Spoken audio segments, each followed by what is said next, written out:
tak chceli by sme pozvať všetkých fanúšikov bojových športov a hlavne zmiešaných bojových umení na Pit Cage Fighting 10 pod názvom Comeback, kde sa vracia táto liga po úspešnom aprílovom antre v Trenčíne opäť do mestskej športovej haly.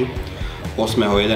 o 19.00 sa to spustí, bude kopec amatérských zápasov, kopec profi zápasov, bude tam pyramída v 70-ke, štvorfajterová, máme dobrú štartovku, dobré mená, k tomu povie viacej David Kedžuch.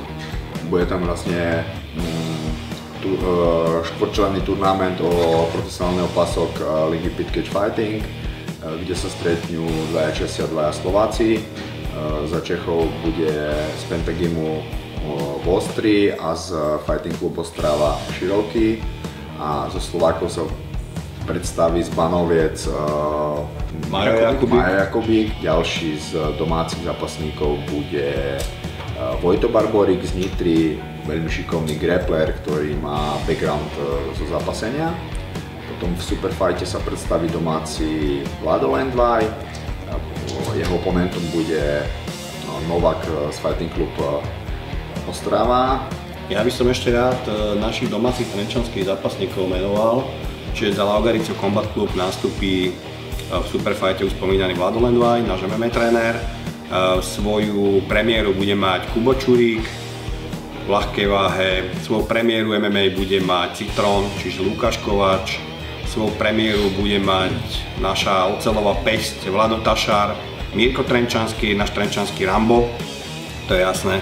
A Jakub Fabián. A Jakub Fabián, náš nový fighter, na ktorý sa tiež tešíme a vítame. Veľmi talentovaný mladý chlapec. V predpredaji bude stať vstupenka na Pit Cage Fighting 10 Comeback 8 €.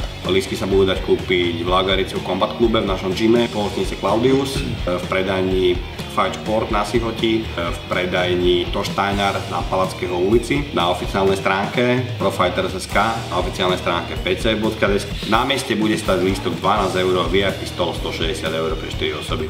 Takže na záver by som chcel poďakovať hlavným alebo generálnym sponzorom firme CBC a firme Revan.